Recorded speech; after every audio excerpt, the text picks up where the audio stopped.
Good evening, everybody. It's amazing, like I said, to see so many of you on tonight and so interested in kicking off Diabetes Awareness Month with us. We are very, very fortunate tonight to have a very big expert panelists here.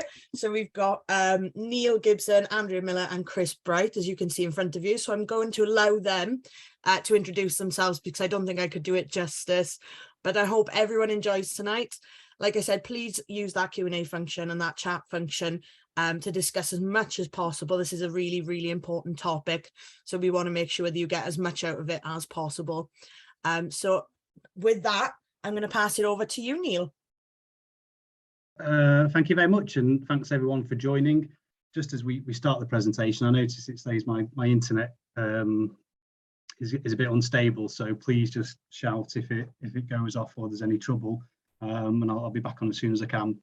Well, I'll just start by saying that I'm Neil Gibson, so I'm the Senior Physical Activity Advisor at Diabetes UK. So what that means is I sit in the clinical team, and anything around exercise and moving more and being more active. So for example, football would come my way. So I've got to try and create resources in how we can get more people active with diabetes in a safe environment.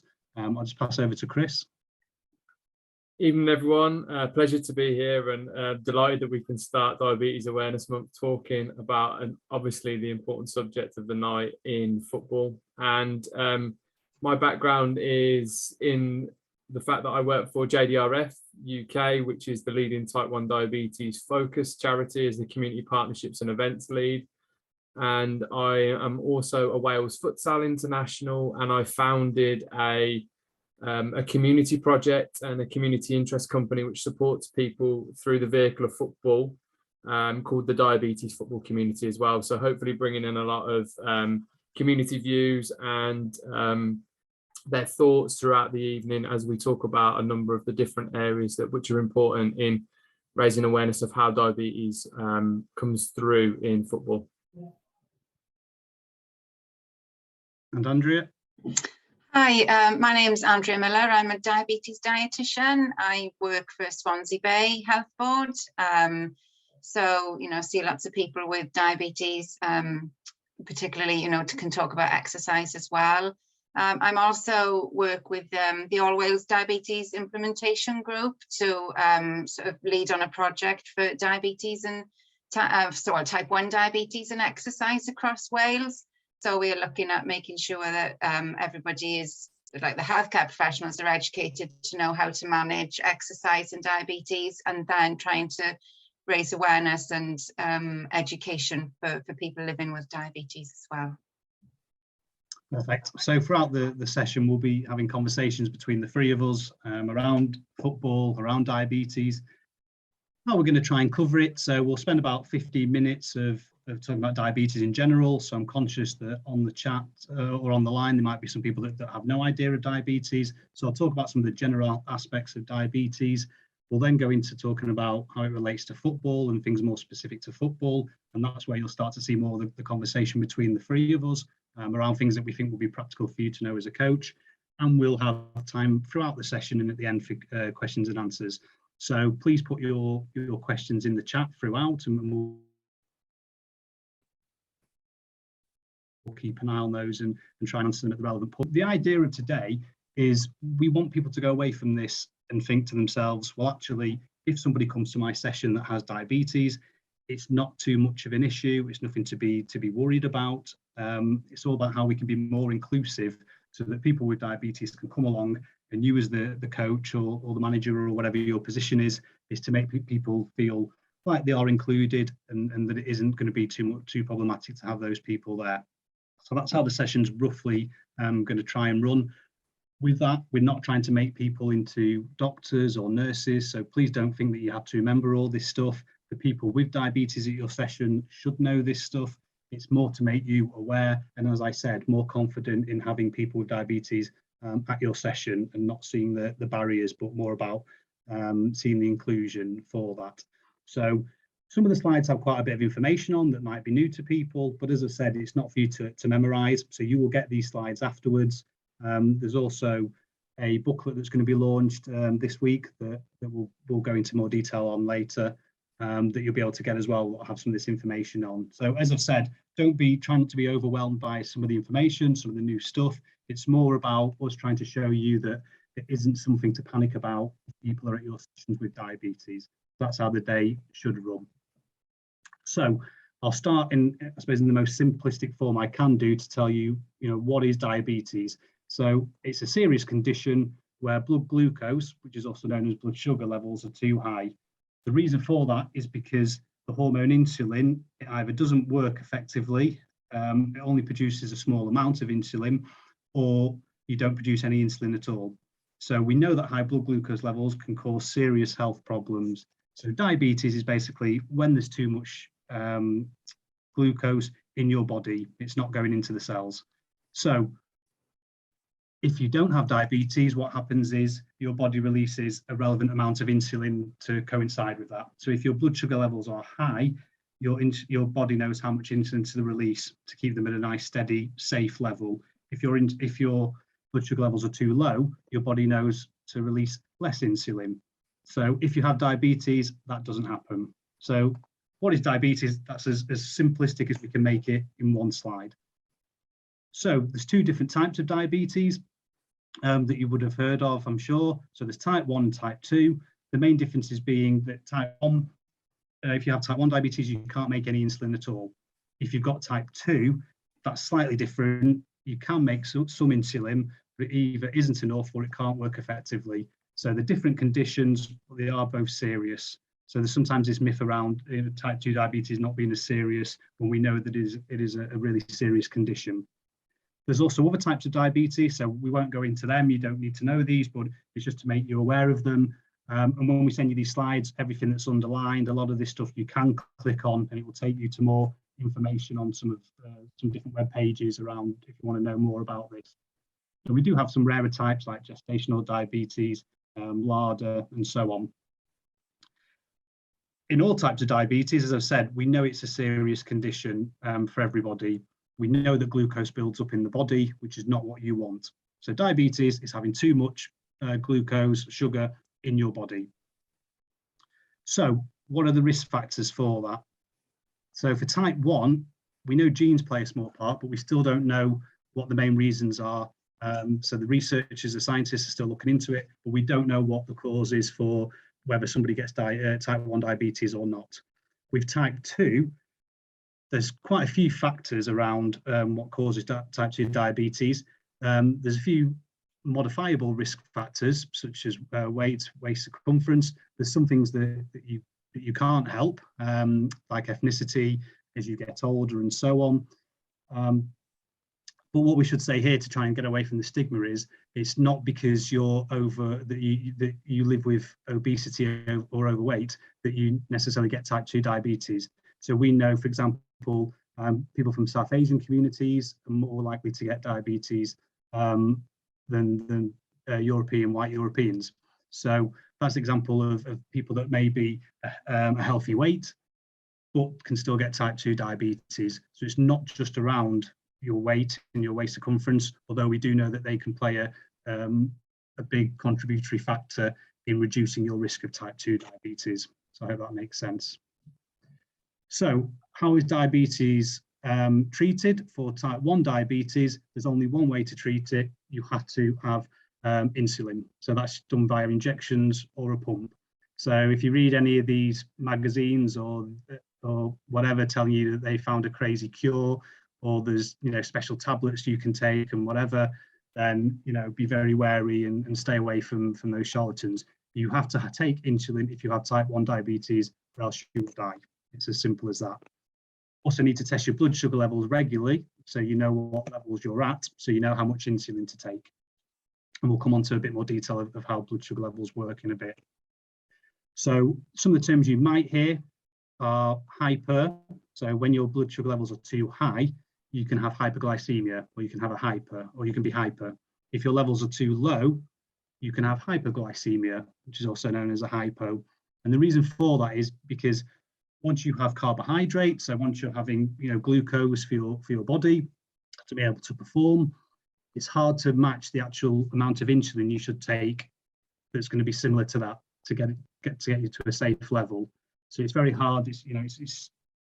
There's also lots of other factors that affect you within the past 24 hours that will affect your blood sugar levels, such as stress and the weather, illness, and whether you drunk alcohol, and so on.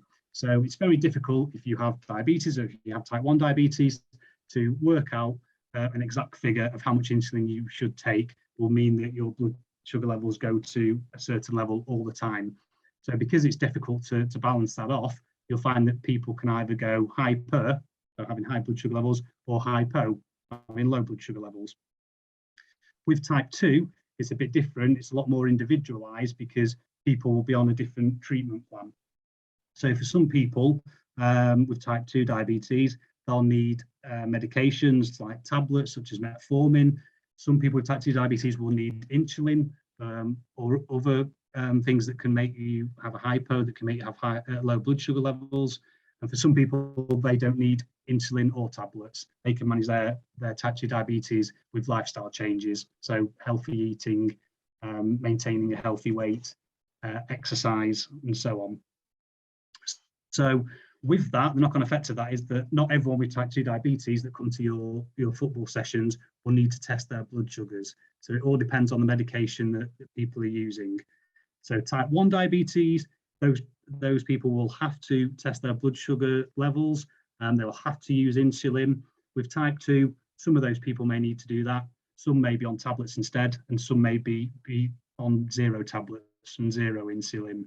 So type 2 is slightly different in those regards. But as I said at the beginning, it's not for you to necessarily know all this and memorize it. It's more just to be aware of people coming to your sessions, and they should be in control and know about this sort of stuff. So what are the ways of testing your blood sugar levels or your blood glucose levels? There's a few different tabs like this that you might see, patches that people wear, that they'll put a sensor next to it, or it might automatically tell them on their sensor what their blood sugar levels are, their blood glucose levels. So for this person, it's telling them that it's at 5.3, and we'll come on to what the numbers mean later on. There's also, I suppose, the old-fashioned method of a pen like this. There'll be a needle under here that you clip, that unclips, and you'll prick your finger, and then you'll draw blood, you'll put it onto a test strip, and that will give you a reading on here to tell you what your blood sugar levels are. So there's different criteria for being able to access these, which we're going to go into today, but this is what you might see people using or wearing, or even both.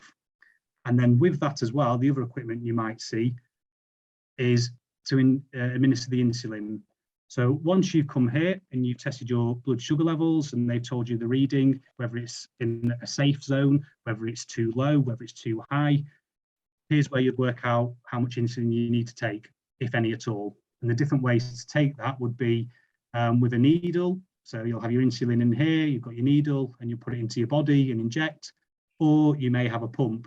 So you often will see this clipped onto the side of like onto a belt, or you may have patches where you just see this bit that's stuck on. So it might be, stuck on someone's arm, for example.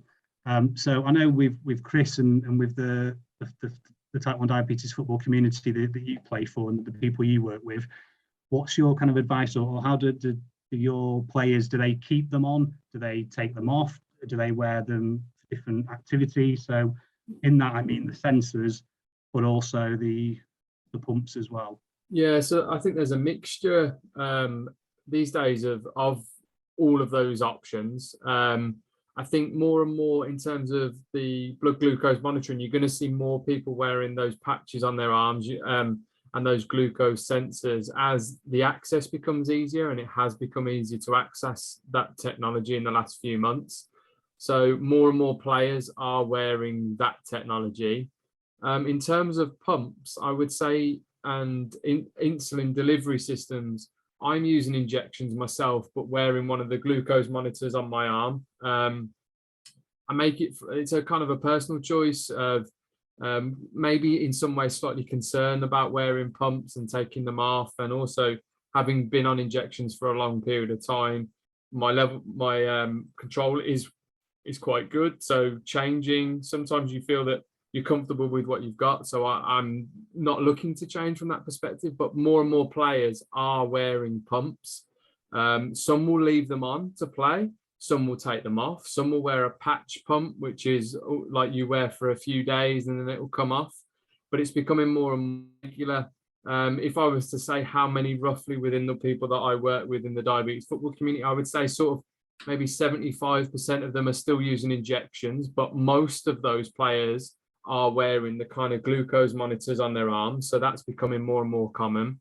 And then I would say the 25% are using pumps, and then they make personal choices about whether they keep it on or they take it off, depending on the pump type. You can't take a patch pump off, but you can take one of the kind of tethered or tube pumps off during gameplay. So there's a real mixture at the moment. As technology's grown in the way that people look after themselves with type 1, you'll see more and more of it. I'm certainly using it more now than I have been ever before, obviously with the growth of it. So it's exciting to see it, because it really does help then with performance and how people look after themselves when it comes to sport and physical activity, and also will hopefully give people peace of mind, both coaches' perspective and players' perspective as well, that they've got access to their numbers, if you like, and their insulin delivery so quickly through the use of technology. So it's an exciting time to have access to these things. Yeah, so it's basically personal preference then, in terms of if players want to wear. Yeah, I think it's very much personal preference at the moment around choices of all the technology. But I would say a lot of people are opting now to use those flash monitors and those continuous glucose monitors to help monitor the numbers and the levels throughout physical activity and gameplay. And then pumps are probably more common with kids than adults playing. So again, that's something at the moment we're seeing, but I can imagine that as technology grows, that trend will change as well. Again, it's kind of the legacy of, we've only started to see this use of technology in the last 5 to 10 years, its growth, and therefore adults might not necessarily be as inclined to jump straight onto it, whereas kids that might have been diagnosed in more recent years would have been encouraged to go straight onto this technology. So you might see more pumps and more of these CGMs in children and less in adults. But I think the monitors are certainly they're seen more regularly in both kids and adults now. Yeah, and that's a good point as well. You mentioned about the technology is moving so fast. So again, we don't expect coaches to necessarily be experts on any of this stuff, but it's more a case of, this is the things you might see people wearing and the reasons why. So just to talk about how advanced they have become. For years, this was the main method, wasn't it, of having to prick your finger, and some people were having to do this, maybe depending on what activities they were doing, so many times a day. I don't know what your record, Chris, is in per day of having to check blood sugar levels. But then we know this way's become useful as well, because you get that instant reading, pretty painless. I used to finger prick, especially on game day, I reckon maybe 10 times in a day, which is, you go through every finger pretty much to do that, and that's just on one day. Then the following day you're going to have to go again and probably do maybe regularly. I was probably doing 4 to 6 finger pricks a day, and now having my fingers back basically by using this technology in the last couple of years, it's been a real game changer for a number of reasons, for your fingers, for the control that you can now get and the insight that you can learn for then going out and wanting to play sport. It's been amazing, and the growth is great to see. Yeah, and with this technology as well, we know that these machines start to link up to these machines as well, so you can be working out and trying to take away. We know that diabetes is relentless in terms of, you always have to be thinking about what you've eaten, what you've done, when you last took insulin, and so on. So hopefully the technology should make it easier. And just to explain, this one here is just on there this is for people with dexterity issues. So maybe elderly people that would struggle to inject themselves, or struggle with some of the technology on the pump. It's an easy way to hold, basically the injecting insulin into you.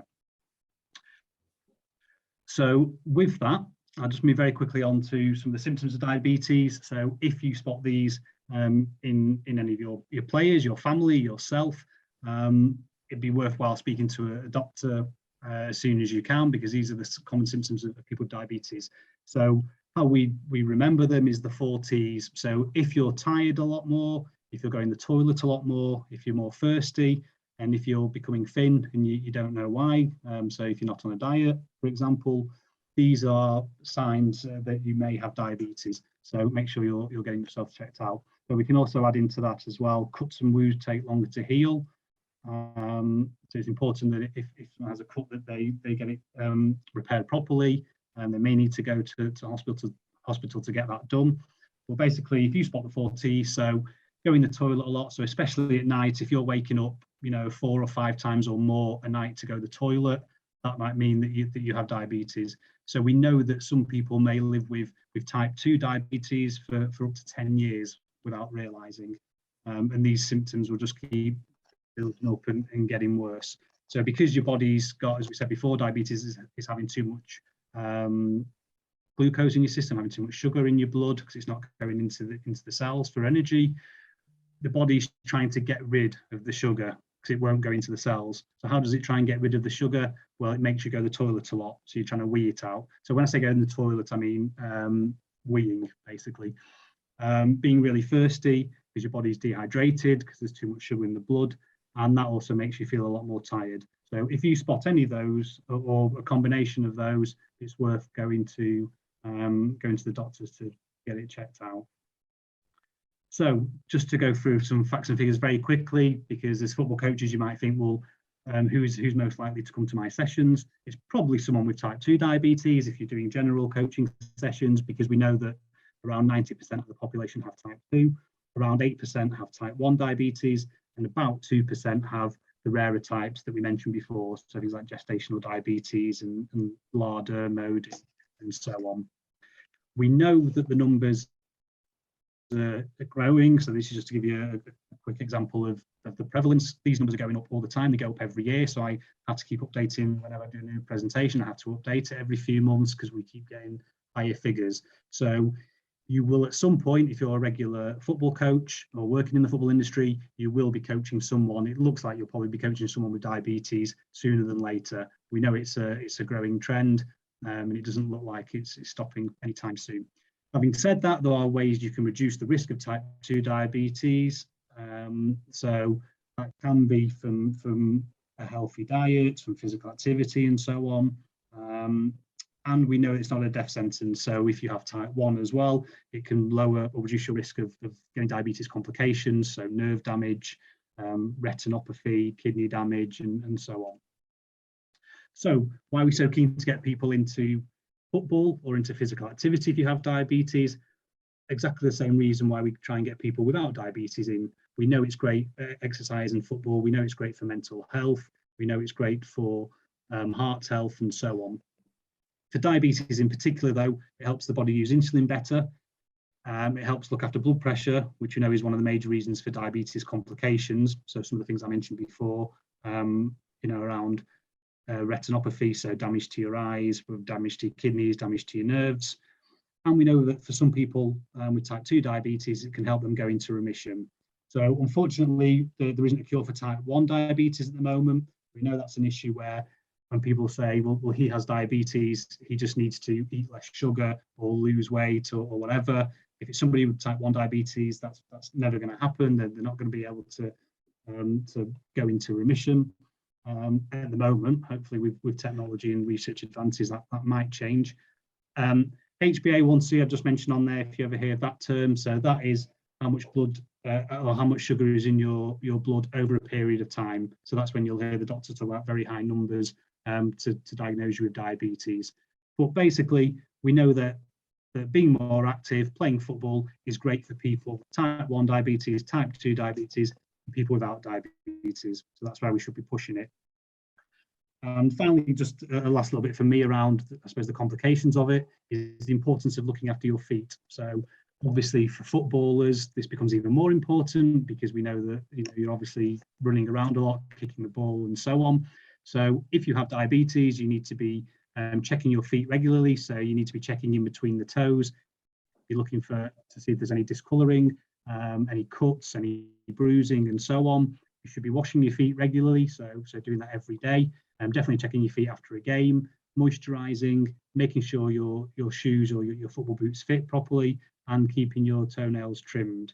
So the reason I put this slide on here for you as coaches is because, as we just mentioned a few minutes ago, one of the symptoms or one of the problems of people with diabetes is the fact that it's hard for heals, or it's hard for injuries to heal, so wounds to heal. So if you're playing football, you might look at, as a coach, you might see in the changing rooms the player that said they've got a sore toe. You might look at it and just see a small plaster, or just see a small cut and think nothing of it, or it's on your heel. You don't need that bit to kick the ball with.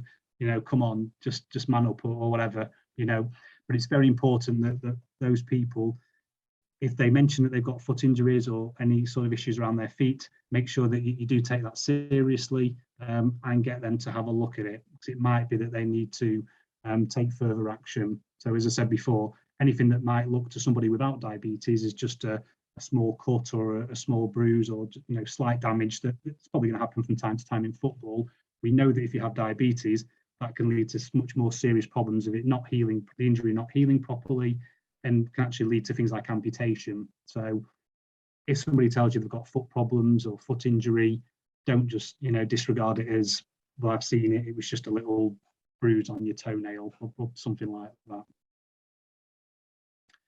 So I'll quickly move on, if you want to take over on hypos, Andrea, because I know that that's something that comes up quite a lot, or always comes up in your hospital when people come in to talk around exercise, nutrition, and so on. Hypos are always one of the, or always is the main talking point, isn't it? So I know you've done just before we move on, there was a question related to the feet side of things, Neil, which was around, and we might not be able to answer it completely, but does plantar fasciitis, is that a kind of a side effect of having diabetes, or can we even cover that after, or is it something that we see commonly in people with diabetes? Yes, yes. In terms of it is one of the issues. So there's so many ones around diabetes. So it's not necessarily that diabetes will cause this, but we know that there is correlations. So with so many foot problems, so Charcot foot as well, for example. But that's one where the further info, I think, in terms of the timing today, that's one where you really need to see a specialist. It's quite an individual thing. Yeah. Okay, so yeah. Sorry. Yeah, So hypos then, or hypoglycemia, hypos we tend to call it, are when blood glucose levels drop under 4, which may be because of too much insulin. So people who are on insulin or certain tablets like glycoside may suffer with hypos, but people with type 2 diabetes on other medication are probably not so much at risk of having these hypos. But for those on insulin, so type 1s, may find that they have hypos. So this might be because they've missed a meal, or they've taken too much insulin, or they've eaten a little bit less than usual and forgotten to reduce the insulin. So people may be adjusting their own insulin meal by meal, but sometimes that's still a bit difficult to balance. So sometimes if people are eating less, they might still take too much insulin, and that might cause their blood glucose levels to drop a little bit. Exercise is another point that causes hypo. So that's why we're talking about this tonight, really. So what tends to happen with exercise is that the muscles, the liver, are full of glucose. You use that up when people are exercising. So the glucose that's in the blood has to flow very quickly back into the muscles to fill them back up again to keep providing energy. So as that gets used up, the blood glucose levels then can drop. So that can cause hypos during or after exercise as well. So we'll talk a little bit more about that later, about how different types of exercise can cause fluctuations in blood glucose as well. We'll come on to that. And then alcohol is another one that might cause hypos. Again, people are having a drink after the match and they haven't eaten, then the alcohol, the way that works in the system, may drop the blood glucose levels as well. So I don't know, Chris, if you've had any of, sort of these issues that might have caused you to have hypos over time. Yeah, I think as a person with type 1, you kind of get used to the idea that a hypo is probably going to happen at some point during sport and physical activity. And it's kind of the response to it which matters, because if you like dramatize it or make a huge thing of it, it can be then a bigger barrier than it needs to be to then going back to playing sport, or football, physical activity. So I kind of try and see a little mistake as a hypo or needing to adjust my levels by having some extra glucose as kind of like a bad pass. So you wouldn't give up doing things because of one bad pass. You would come back, you would learn from it, and then you would try something else in the future to resolve it and learn from that moment. And there's been many different types of hypo for me. It would have happened at different points in games. It would have happened at different times of the day. Kickoff times vary all of the time. So you always look to try and create a routine, but sometimes the routine is taken out because of the change in kickoff time. So you're just trying to adapt and try and be as ready as you can to try and avoid hypos as much as possible, because they do then cause a problem with performance. They cause you to not enjoy it, for one. You're going to feel ill, you're not going to feel great. And then the other part is, if you're trying to play well, that's also detrimental to performance. And I've had instances where I've had to pull myself out of a game as an adult because I've had a hypo in the first half, and I've tried to rectify it. I've had things where people have chucked me on some glucose while I've been playing. Like my parents have been on the side and they'll have thrown something in, or I've had the physio come onto the pitch with glucose as well, or a fast-acting carbohydrate in terms of drinks to allow me to try and adjust my levels and bring them back up. So it's something that does occur. You're trying to avoid the worst ones so you can continue to play, and it's about making adjustments. And with technology as well, you're getting an opportunity to see them sometimes before they happen. So I'm because of technology, I'm getting better at like understanding when they're about to happen, so I can get there and make an adjustment with my fast-acting carb as quick as I can, and therefore avoid the hypo so I can continue to play. So it's an evolving thing. I think your response to it is probably the key. I've had bad ones, I've had less significant ones, and everything in the middle and in between, but I try to ensure that it doesn't impact my view of then going to play again or getting back on the pitch straight after. I kind of chalk it off as it was a mistake. I was prepared to adapt in the moment, and I had everything I needed to adapt in the moment, and take that approach with it. I think a lot of it can be then psychological with hypos sometimes around fear and not wanting to experience them. But I find the experience of a hypo is, especially with sport and physical activity, it's inevitable at some point, and it's kind of just trying to get better at foreseeing them and being prepared for them. So do you find that it's trial and error then, Chris? Yeah, I think over many years. I mean, I've been playing the game since I've been playing football or futsal since I was 8 years old. I was at 6, and then I was diagnosed at 8 years old. So we're talking 23 years now of playing, and most of what I know about approaching football and futsal has been through trial and error and understanding my own body. Responses are different for people with type 1 in different everyone's different. I mean, you play in different positions as well within a team, which impacts on your response as well. So there's been times where I've played maybe as a centre half and I've done a little bit less running than other positions in the team, whereas maybe I might have played as a winger or a centre midfielder where there's more running, so it has a different kind of impact on your blood glucose levels. And I know we're going to talk about that a little bit in a minute as well, about differences, but I think a lot of how I've got sort of into where I am now with routines has been as a result of going through hypos, going through situations which I didn't enjoy, but then having, if you like, the gumption to sort of say, do you know what? It was a bad moment. I didn't enjoy that, but I'll learn from it, because I'm not going to give up playing football because I experienced a hypo. I had to be substituted, I had to come off. I want to learn from it. I want to try something different next time and see if I can go again. And it's always been about trial and error. There has been in more recent years a bit more scientific support as I've learned more, as some of the technology has helped me as well. But certainly for a long time, when you're finger prick testing and you're using insulin injections and you haven't got great technology, you are trying to learn and document and work with routine and go through trial and error. Yeah, and can I just add as well, just add as well the importance of the bottom one as well around drink alcohol on an empty stomach. We know that, you know, football, and we like to socialise afterwards, but, you know, ideally before people go to bed, just checking the blood sugar levels, because this is quite an important one, because you'd think that actually, because alcohol usually contains or does contain a lot of sugar, then that would make your blood sugar levels go higher.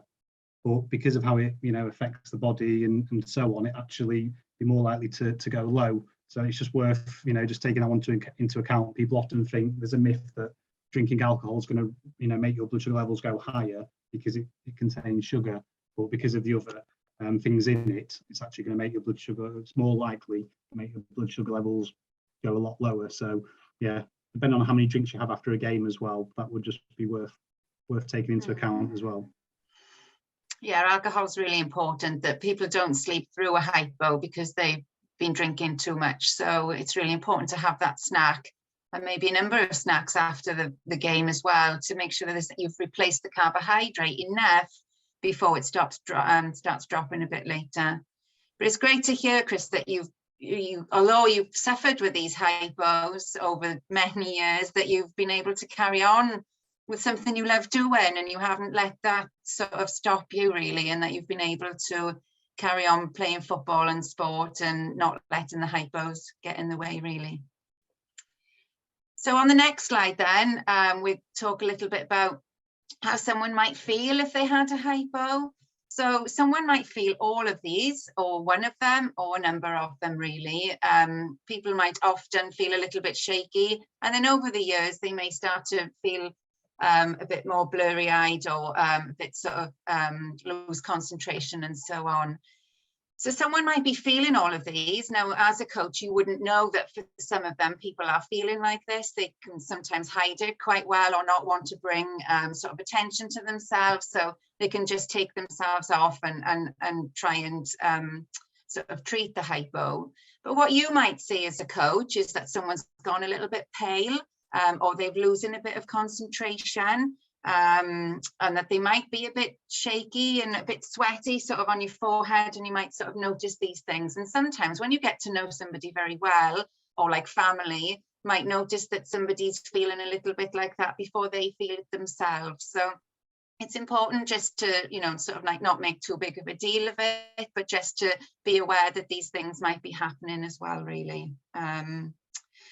So when someone's having a hypo, they equally might be, their body might, or their brain might be telling them, oh, just carry on, you'll be fine. And then the other half is saying, go and do something about it. So equally, the person having a hypo might not feel, oh, I'm having a hypo, I need to go and sort it out. They may be thinking, oh, I'll just do this little bit and I'll be fine. And then, you know, they continue on, and that can just make things worse really. But they've just needed a bit of time themselves to work out what's going on. But with the monitors we were just talking about earlier, there's alarms on those, so they may be able to, the alarms may sound if someone's blood glucose level is dropping too low. So that might alert them to go off and double check and take on some hypo treatment or some snacks that I'm going to explain about in a minute.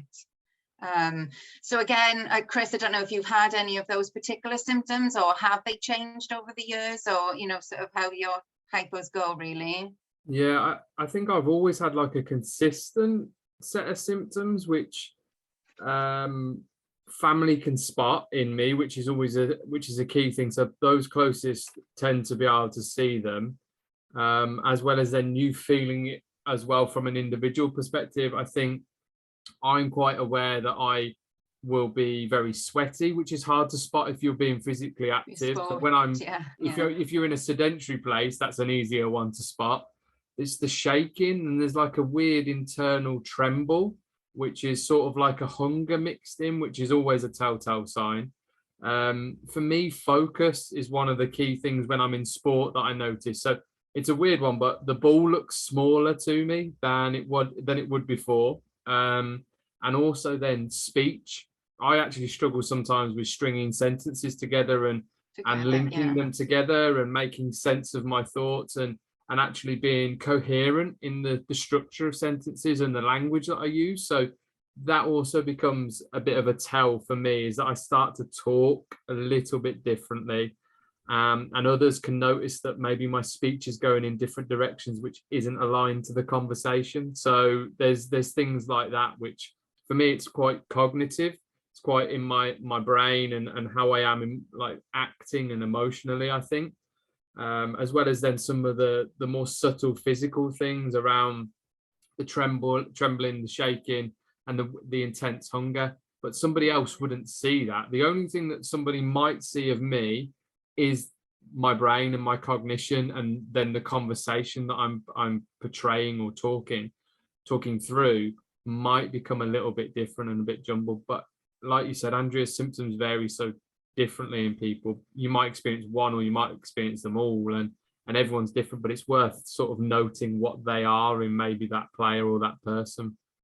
Yeah, because everyone's different. So, you know, you might find that one person has this symptom and one person has another symptom. So it's difficult to just make a judgment on it. And that person can tell you what's happening really and how they feel.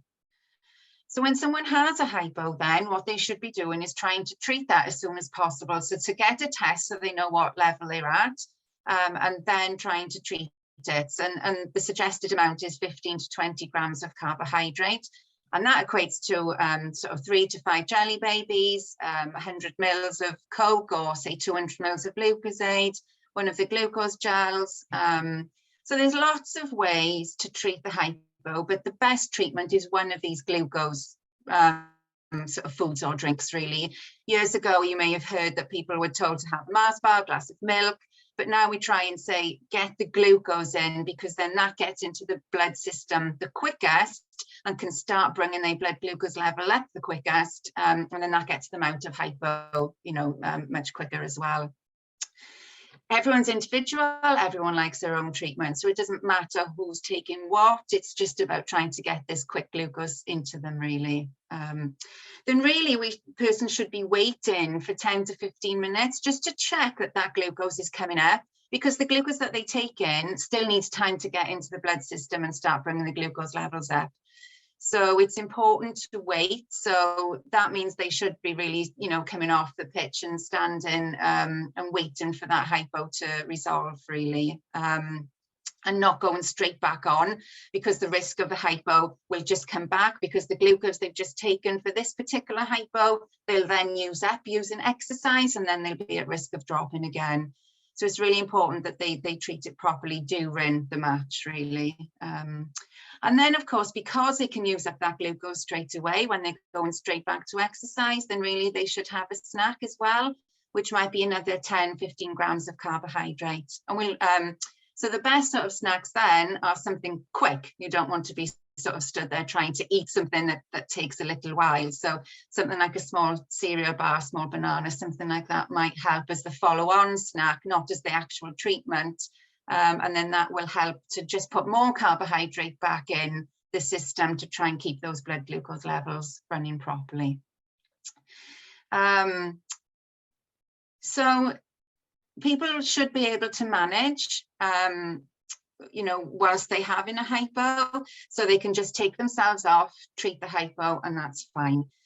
You may want to just keep an eye on them. You know, if you're having a child whose parents are not there, then clearly just keeping an eye on them. One of the coaches, you know, just sort of standing there. They should know what to do if the parents are not there.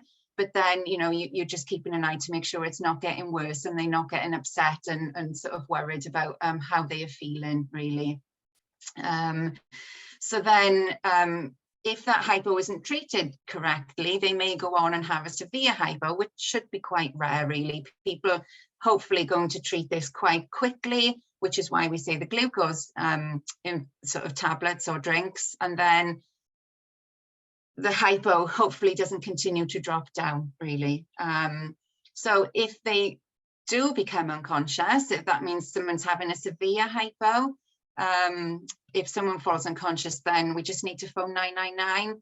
Again, years ago, we would have talked about putting some gel in their mouth, but they still need a swallowing reflex. So now we just say to phone 999 and put them in the right recovery position to make sure that they are not choking.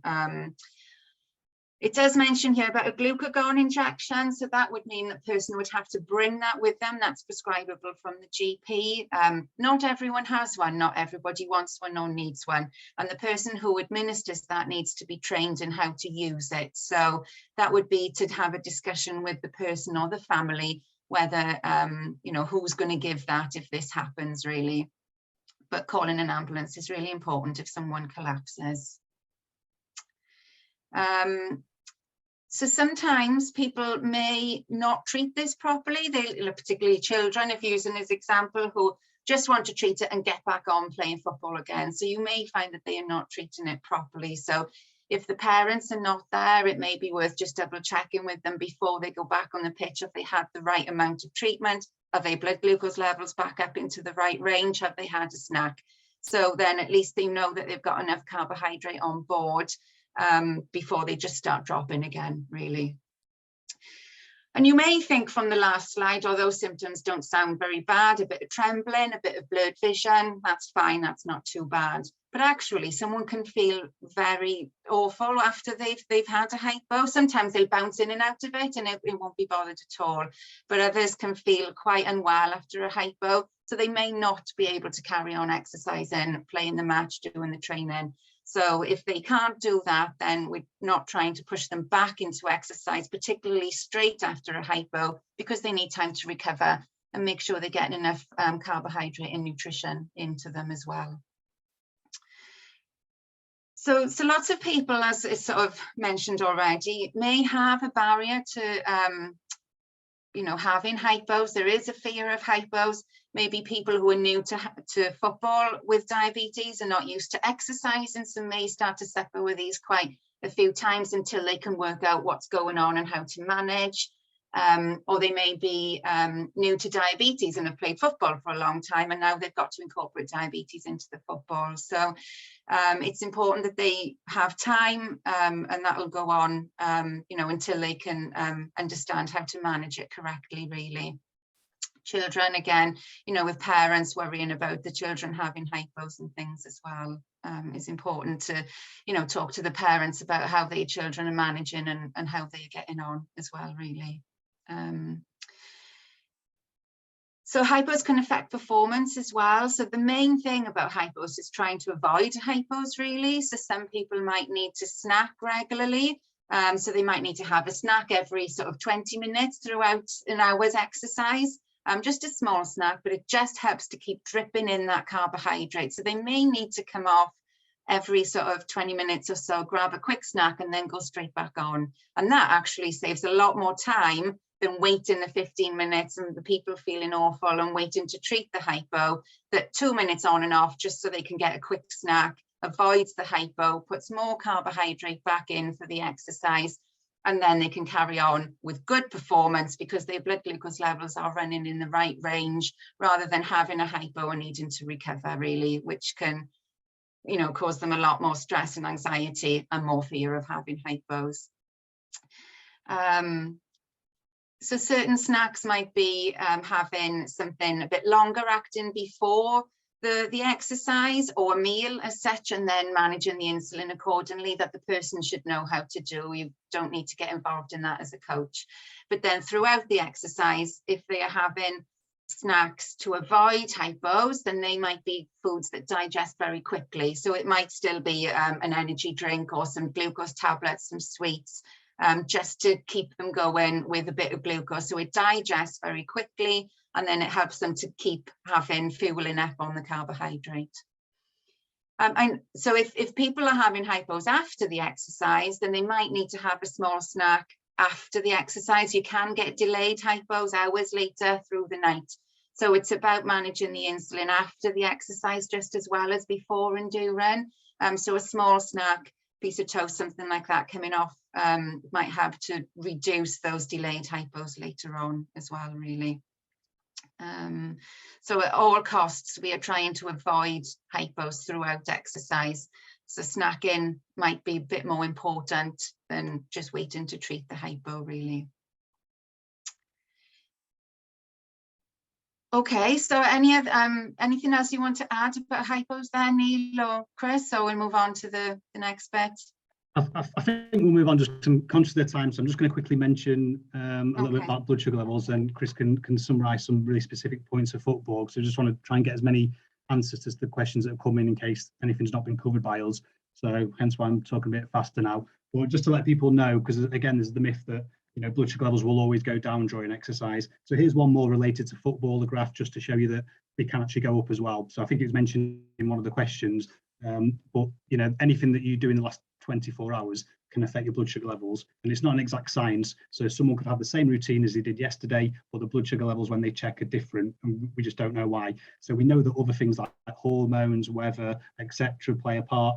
That's why the anaerobic activity, so those short duration, high intensity stuff like sprinting for the ball, if you do weight training, those sharp, powerful movements, because they're releasing more stress on the body, your blood sugar levels are more likely to go up. However, if you're doing the general, jogging around the pitch and playing, levels will go down. And I'm sure when you come on in a minute, Chris, you can mention the differences between positions and when you play futsal and football and so on, and how that changes. So we know with stretching, that roughly stays the same. Your blood sugar levels shouldn't be affected by stretching, but this is just to make you aware that during a game, your blood sugar levels can go up or down, or have a mixture. So again, it would depend on positions and so on, which I know Chris will mention in a second. And this is just another way of showing you that. So flexibility and stretching normally keeps blood sugar levels at the same level. If it's an aerobic activity like jogging, they're more likely to go down. Anaerobic, more likely to go up. And if you're doing a mixture of both aerobic and anaerobic, they can go up or down. So that was just a very quick way of showing you that. So in terms of impact, do you just want to mention blood sugar levels, Andrea? Because I know it's related to hypos. Yes, okay, maybe you could put all that. Yeah, thank you. So as a coach, you are not expected to give any particular advice. All the advice should be coming from the healthcare professionals in the hospitals or GP surgeries if they're not on insulin. But it's just good to have an awareness of what people are trying to achieve and what they have to do in order to play a game of football, really. There's a lot of management and sort of changes that they need to make, really. So it's just important for the person with type 1, really, so to think about how much they're eating before, what they do into their insulin, and that different training might have a different response depending on how long the training match is. They might have to manage the blood glucose levels differently. So you may find that people are managing a different training session or a different match differently each time, and that's absolutely fine for somebody to, have a banana one time and a bit of Lucozade another time. You might just, they should be understanding how to manage that, really. As Neil just said about the different activities, sometimes if people are dropping, their blood glucose levels are dropping, they may want to do a bit of sprinting to try and help bring it up, or sort of fall back on the exercise if their blood glucose levels are dropping. So they're not doing so much running around, and then that might help not use up quite so much carbohydrate and cause more hypos a bit later on, really. So as I've said, they might need more quick acting foods during the exercise just to keep quick glucose coming into the system, and then again back to the slow acting snacks or a meal after the exercise, just to replenish everything that's just being used up during that activity, really. Okay, yeah, next slide. So for type 2 diabetes, if people are not taking insulin, they might not need them to be testing their blood glucose levels anyway. So you might be thinking, oh, why is this person got all this kit and they testing all the time, and this person has diabetes and they're not doing anything at all? And that's just because generally about the medication that they are taking. If they're not sort of taking insulin or certain tablets, then the management of all this extra testing and all these sort of machines and things isn't needed really. So again, it's people might not need extra carbohydrate if they have type 2 diabetes and are not on insulin. They just need to manage diet in a healthy way instead really. But again, it depends on the medication that they are taking.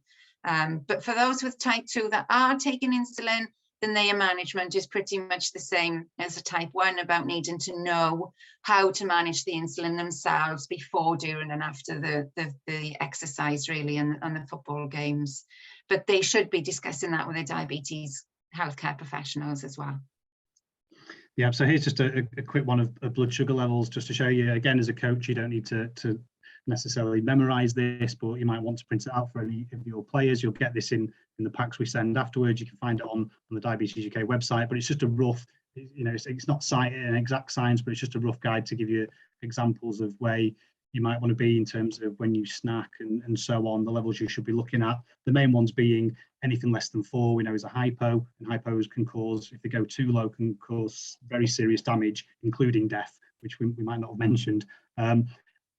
Also, anything when it gets too high can also be dangerous, so we wouldn't want people playing on with very high levels either. So we're looking around this kind of 4 to 13 level, and that's where you'd then have to speak to your diabetes team or dietitian to work out in terms of what you think is most appropriate in how much insulin you have, how much carbohydrate you have before the game. But this is one that you can probably look at in your own time, might be easiest.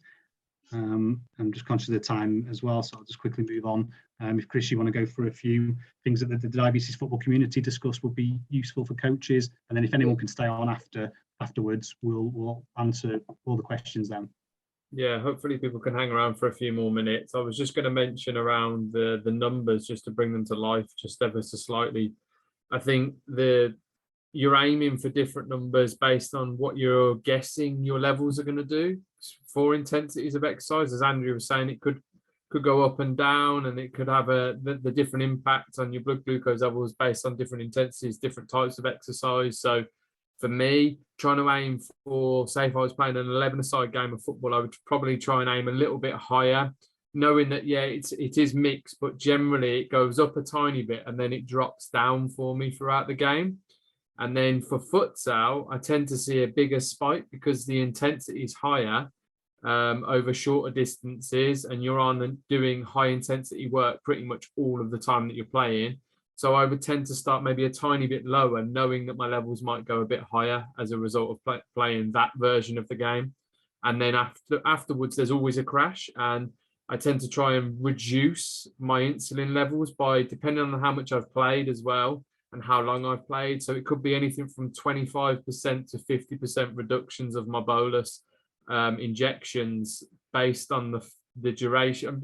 Again, you're working it out as you go along, but based on how much you've done, the intensity of what you've done, the actual sport. So it could be football or futsal, would be slightly different.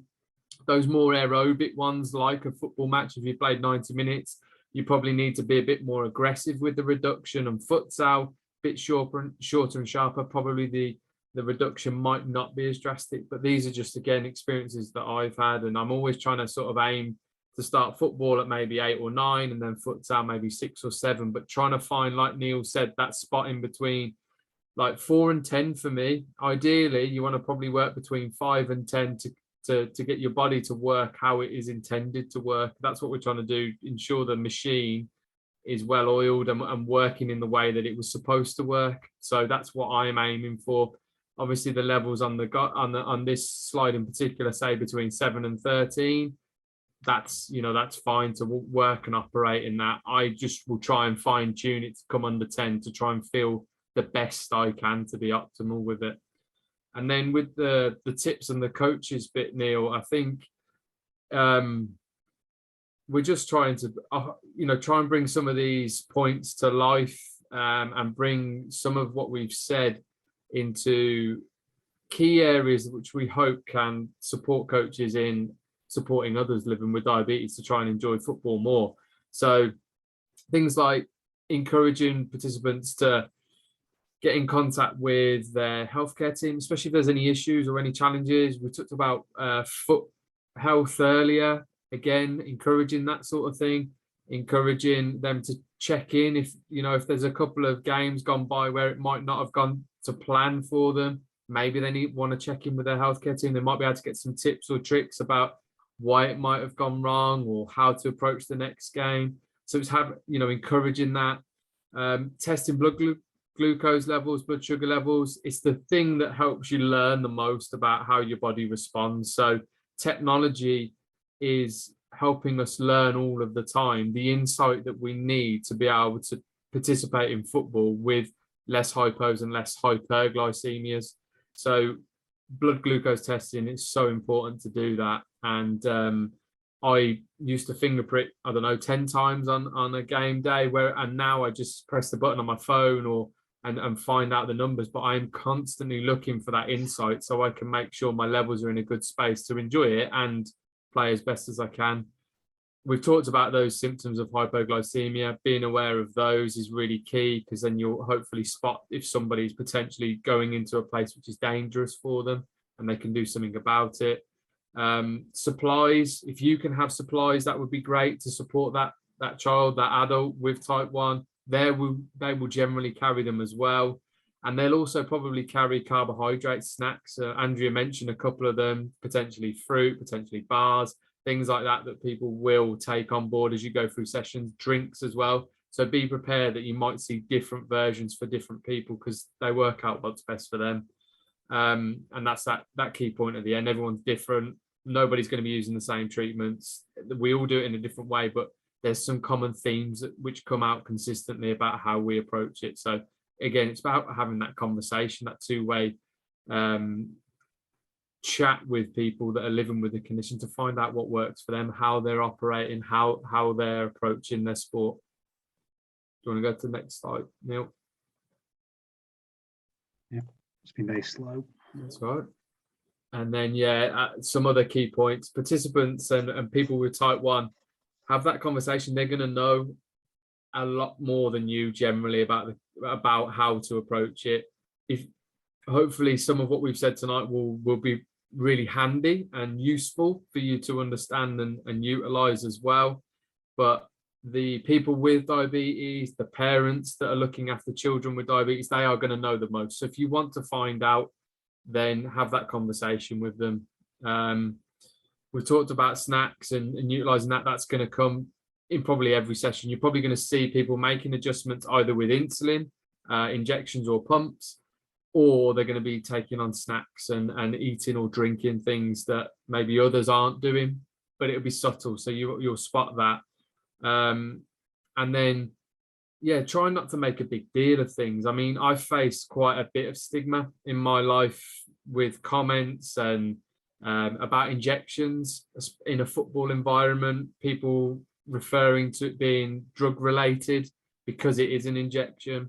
So it's about trying to ensure that the environment is as safe to showcase diabetes and to talk about it, and for that person to feel comfortable within it as much as you can. And in enhancing that is hopefully what people and organisers and coaches will be able to do, because otherwise, if you don't, then that person may feel that they can't open up and talk about the condition. They may go inward.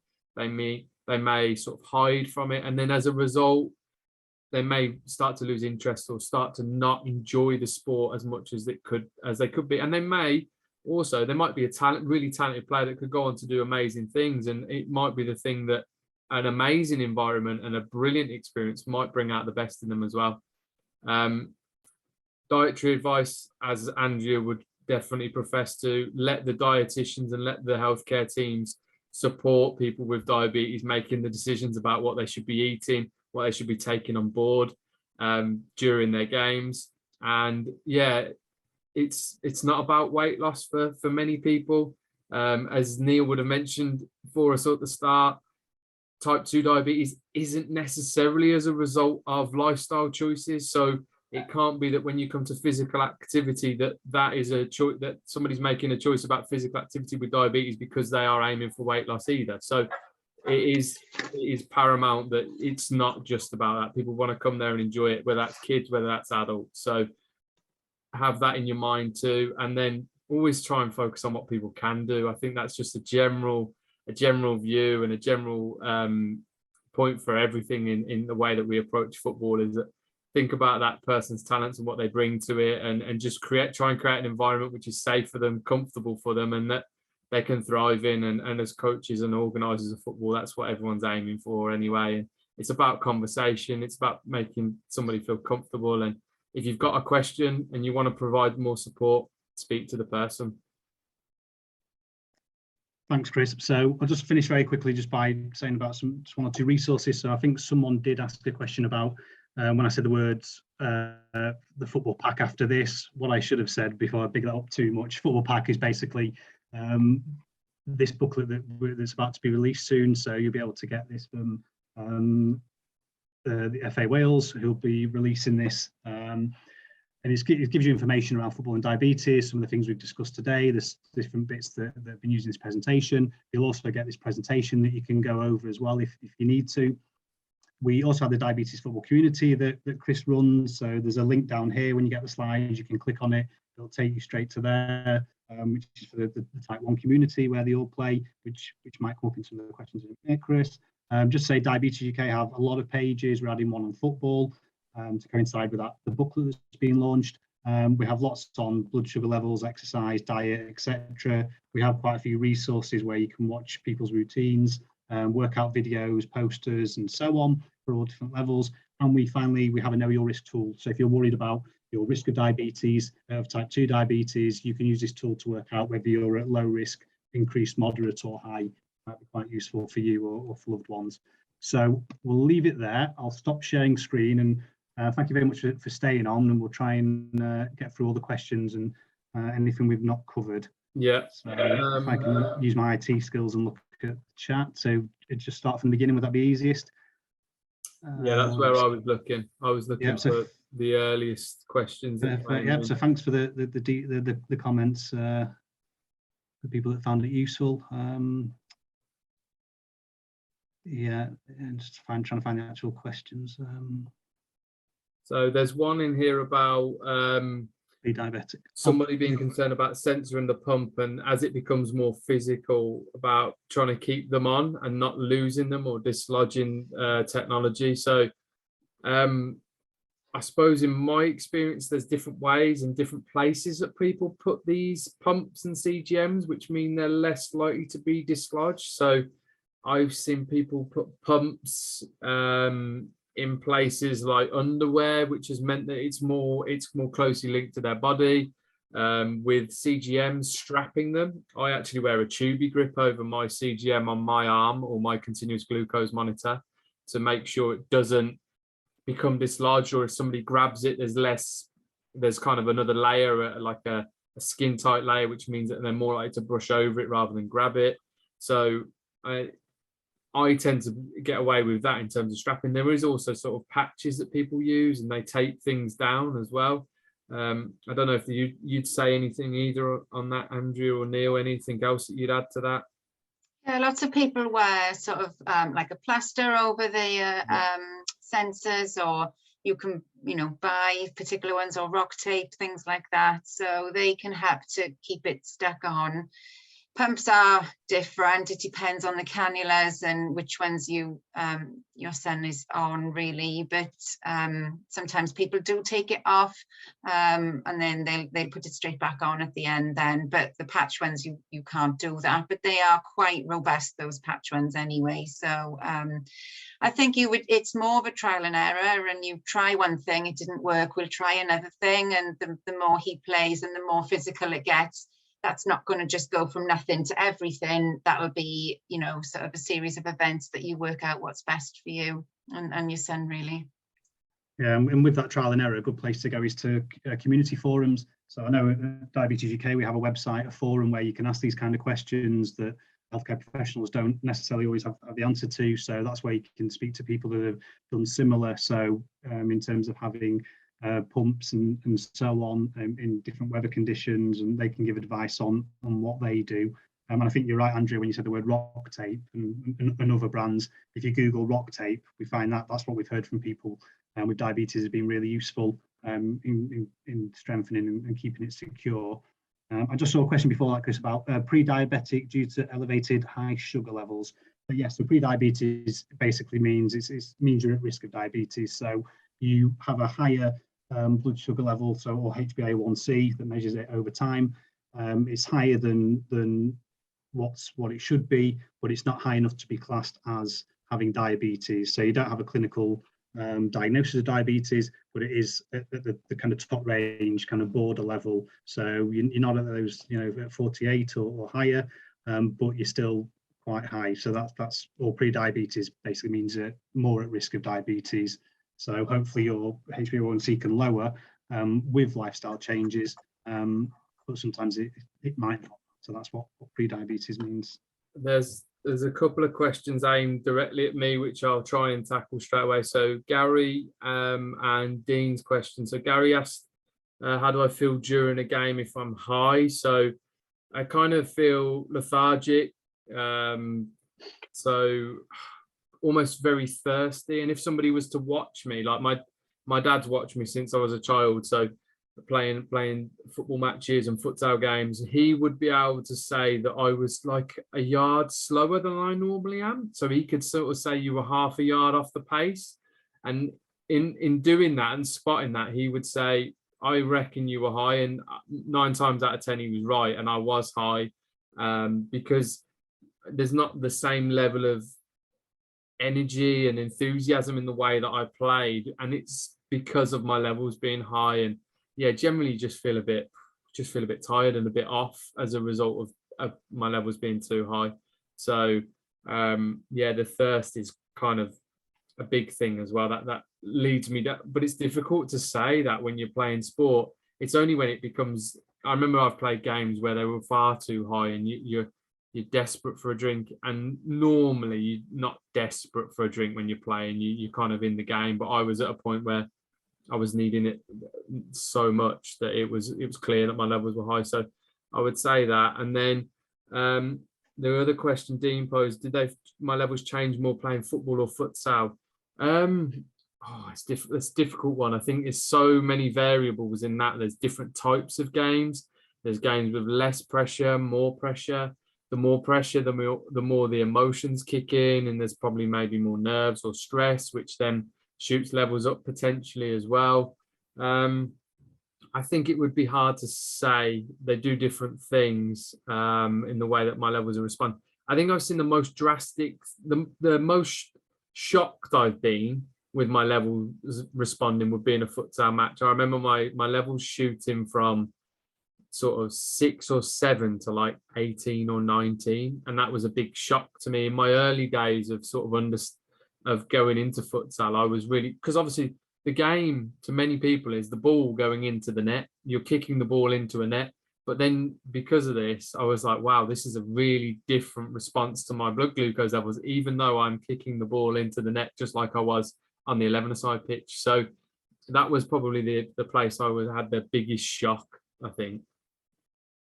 And hopefully that answers the question someone put about playing in different football positions as well. Yeah, so it's not just very about positions, it's about everything else that you mentioned. Yeah. Obviously goalkeeper, I suppose, would be the anomaly. Yeah, different again, isn't it? Yeah, Mike said about there's a question there about delayed hypos after a game. So that might just be that the person needs to have a little snack when they've finished exercising, or they haven't had enough carbohydrate before, or you haven't reduced the insulin enough before. So maybe a snack after would be the most helpful thing to start. Without insulin, just a little snack, and then if that's a bigger meal, you might need a little bit of insulin to cover the meal. But that's something that you could talk to your diabetes team about as well, is how to manage that in a bit more detail before and after. I tend to go, yeah, like you said, Andrea, sometimes I know that because your body's sort of trying to then start replenishing its stores, I tend to grab like 15 grams of carbs and have no insulin for it. And it tends to be a protein bar, to be honest. I tend to grab one of those protein bars that you buy pretty much in any supermarket now. And I have one of those, and that tends to do two things. The protein tends to help with the lows as well, dropping later on, because protein helps obviously muscle replenishment, as well as then the glucose and the carbohydrates stopping the levels as well. So I tend to go for something like that if I'm not going to have a meal straight away after, because sometimes I'm not always going to eat immediately. And then with meals, I tend to reduce the bolus as well by, as I said earlier, depends on how much I've played, the positions I've played, the type of sport I've played, or the exercise I've done. So it varies again, but there's always a reduction in the bolus after the physical activity for me generally. A glass of milk is a good one after, Yeah. because it's got your protein and the right proteins as well to put everything back into your body that your body's just broken down during the exercise. So a small glass of milk or a little snack is helpful as well. Yeah, okay. And there's a comment about the continuous glucose monitors can be wildly inaccurate for hypos and hypers, and finger prick is always important to confirm the CGM reading.